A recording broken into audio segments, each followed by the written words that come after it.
right, we're back here on Roof and I. And of course, Miss I, ito makakasama natin ang isang mga secretaries ng I Love Betty La Fea. Siyempre, tawagin po natin ang sexy-sexy si Wendy Valdez. Si Patricia. Hi, Wendy. Good morning. Hello, good morning, everyone. Thank you so much for inviting me here. Ayan, para lang tayo nasa set ng Iron. Oo nga. At ang tanong talaga, buhok mo na ba yan ngayon? Yes, Miss I. Buhok ko na po tayo. Wait, so ito, hindi na tuwig eh. Oo nga, kasi sa Betty lagi siya nag-wig. Ito si Wendy, alam mo, ay isang palaban na girl. Nakita niyo naman yan sa PBB dati, di ba? Tuwing kailan lumalabas ang pagiging palaban mo, Wendy? I mean, may sitwasyon ba na... Sa family, inaapi family mo, inaago boyfriend mo, mga ganon. All of the above eh. All of the above. Hindi, oo. Siyempre, tayo mga Pilipino pagdating talaga sa pamilya. Parang mas nasasaktan tayo pag nasasaktan sila. So pag may umaapi sa, kunyari mga kapatid ko or sa mom ko, talagang lalaban ako for them. Sa tingin mo ba, ganda points ba yun sa isang girl ang pagiging independent o kaya palaban? It's a ganda point for some guys. Kasi iba-iba yung type ng tao eh. But some guys, na-intimidate sila eh. Parang may fear sila na, ay baka tarayan ako or hindi ako pansinin. But some guys, they think it's admirable. Natutuwa sila pag yung matatapang yung girlfriend nila. Oo, kasi hindi Totoo. lahat ng babae ganun eh. Lalo na Filipinos, before, di ba, weaker sex ang girls eh. So parang parating ganun lang kimila. Wait, so, teka muna, pag sinabing palaban ka, pero sweet ka rin naman. Oo naman. Sweet naman pag hindi ka inaapi. Baka naman lagi na, hello, Bruce. Hindi, pag inaapi ka lang or kaya kunyari, nabababae, o doon mo nang aawayan. Doon lang. Pero wala naman yung bakulaw. Hindi naman yung walang dahilan bigla mong aawayan. At saka syempre gusto rin ng boys na kahit palaban ka, minsan dumadamsel and distress ka rin, helpless, ganon. So nafe-feel nila na in control pa rin sila sa relationship. Hindi yung parang ikaw na lang yung dominant. Ganon. Nako, eto na ay, gusto kong tanungin, kumusta naman ang relationship nyo ni Bruce? Dahil alam natin ngayon na wala siya. Isa dahil siyang si flight Bruce. attendant, iba is always away. And ngayon, long distance ang relationship nyo. Paano kayo nakaka-survive? We're very lucky na panahon na ng internet ngayon. Nakakapag-YM kami, nakakapag-chat, webcam, ganon. Although, syempre, yung physical presence, iba pa rin. And he was here eh. He just went back to Dubai Nasaan yesterday. si Bruce ngayon? Anong airline ba siya? Emirates. Emirates. Sa Sa UAE. Dubai? Nako, At nakakaloka kasi ang mga flight attendant, puro girls. ang gaganda pa naman ng mga flight attendant ng Emirates. I used to take Correct. Emirates all the time from Istanbul to Manila. Oo. So, So, girl, maging flight Hindi ka naman attendant ka na. insecure, Wendy. kasi nakikita ko yung mga pictures ng mga girls, so hindi pa naman. Hindi, pero I always pray naman eh, and I trust him so much. Kasi malaking bagay din yung, alam niya na nag-trust ako sa kanya, ayaw niya sirain yung trust ko. Ilan years na ba kayo, Wens? 1 year, 8 months. So sa tingin mo, si Bruce na yung lalaking mamahalin mo forever? I mean, how are you gonna work things out na nandun siya at ikaw nagsushowbiz naman dito? I mean, syempre ngayon, okay lang, first few months, pa-cute-cute, pa-email-email. Pero eventually, ano magiging plano nyo? Kasi naman, with his job, pag naging regular na siya, he can go back and forth every month. So, hindi rin siya ganun kahirap. And kapag nahihirapan kami, iniisip na lang namin na it's for us. And there are other families nga na mga OFW, talagang Nga talagang 2 taon. years. Oo, 3 3 years. taon, 4 years. Correct. At saka minsan maganda sa relationship, yun namimiss nyo yung isa't isa. Yes, di ba? tama ka dyan, Miss Hindi yung araw-araw magkasama Oo, kayo. pa hindi Kasi magkasawaan. ang ending doon, nagkakabusitan kayo pag araw-araw mo siya Oo nakikita. nga. Nako, ito na. From love naman, pag-usapan naman natin ang mga hilig ni Wendy. Oo. Ang hilig niya mga self-defense. Oy, punta tayo doon. Palaban kasi naman nga talaga to. sa self-defense. Okay. Oy, tawagin natin si Rogelio Solar. Yes, ang ating Founder. self-defense instructor.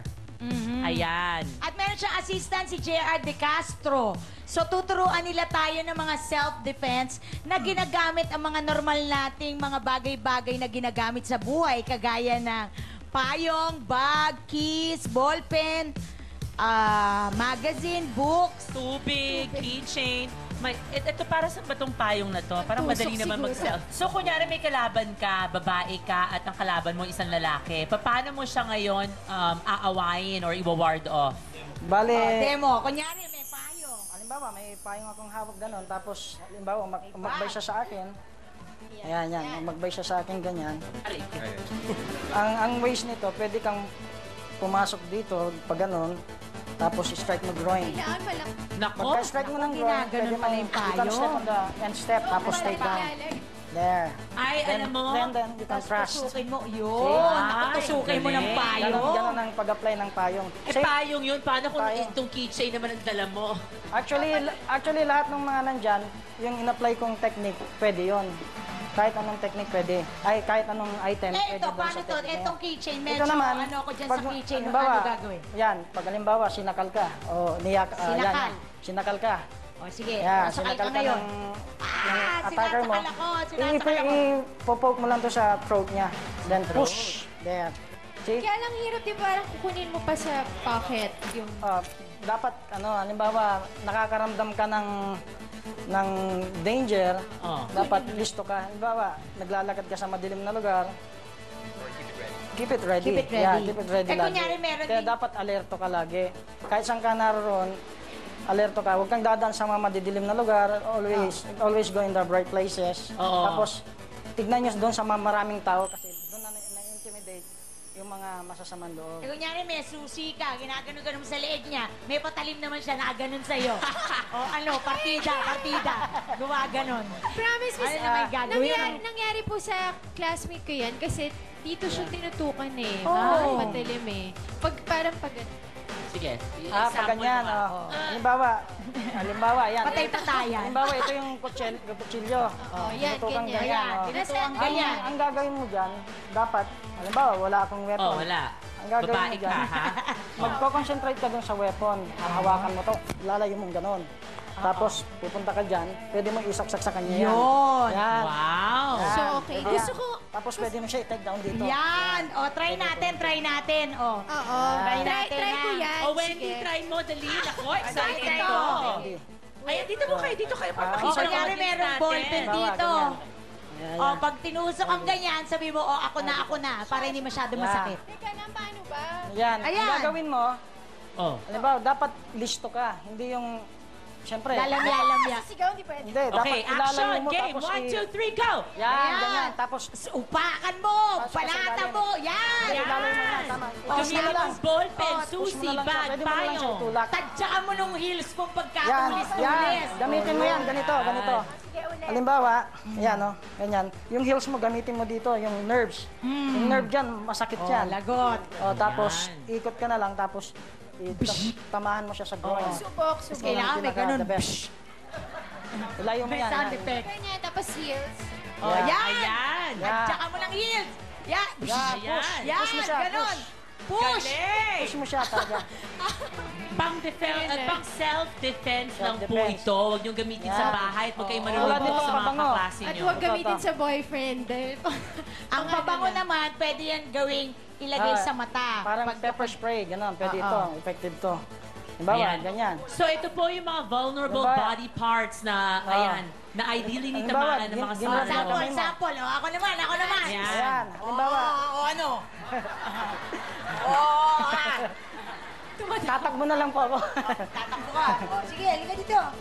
Oh, kunyari. Oh, Halimbawa, inawakan po kayong wala gano'n, akong pabango. gaganon nyo lang to, tapos yan, spray nyo sa I-spray kanya. ganyan. Kasi sa lock already, pag pinrest, pinin-down nyo siyang gano'n, masakit yan. Oo. Parang gano'n yan. pala yun. Masakit po yan, i-press down mo to. Tapos, Naku, masakit yan, pala. spray mo siya. Tapos spray mo ganon.